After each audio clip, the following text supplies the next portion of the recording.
সম্মানিত মাছ চাষি ভাই ও বন্ধুগণ, আসসালামু আলাইকুম। আশা করছি বরাবরের মতো সকলেই ভালো আছেন। তো ভিউয়ার্স, আজকের ভিডিওটি হচ্ছে অরিজিনাল চকলেট কালার হাইব্রিড মাগুর মাছ নিয়ে।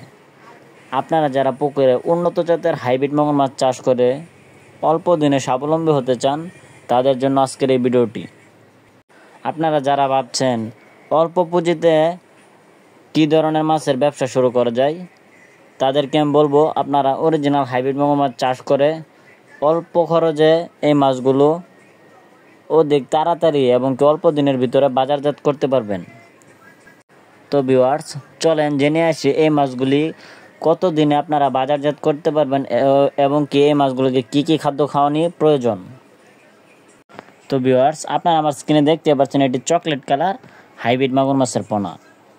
আপনারা যারা এই হাইব্রিড মাগুর মাছের পোনাগুলো ক্রয় করতে চান, আমাদের কাছ থেকে যে কোনো সাইজের হাইব্রিড মাগুর মাছের পোনা ক্রয় করতে পারবেন। আমরা সারা বাংলাদেশের 64 জেলায় এই মাছগুলি বিনামূল্যে হোম ডেলিভারি করে থাকি।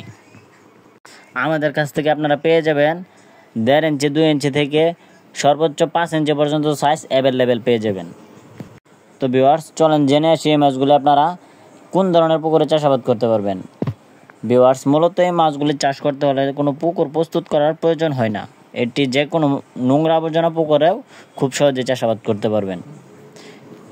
এবং আমার স্ক্রিনে আপনারা দেখতে পাচ্ছেন এটি বড় সাইজের, এটি 3 থেকে 4 ইঞ্চি সাইজের হাইব্রিড মাগুর মাছের পোনা। এই পোনাগুলি আপনারা 3 মাস অথবা 3.5 মাস চাষ করে কিন্তু বাজারজাত করে দিতে পারবেন।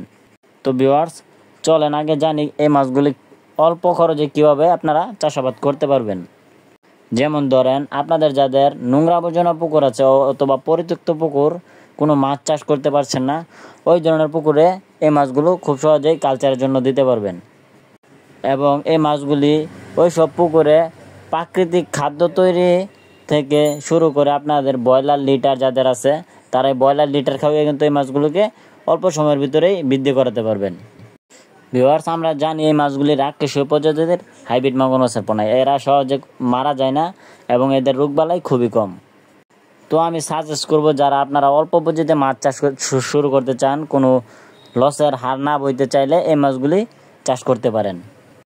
তো ভিউয়ার্স, আপনারা যারা আমাদের চ্যানেলে নতুন দর্শক আছেন, অবশ্যই আমাদের চ্যানেলটি সাবস্ক্রাইব করে রাখবেন এরকম মাছব্যাপী নতুন নতুন টিপস পেতে। তো আজকের ভিডিওটি এই পর্যন্ত। সকলে ভালো থাকবেন। আল্লাহ হাফেজ।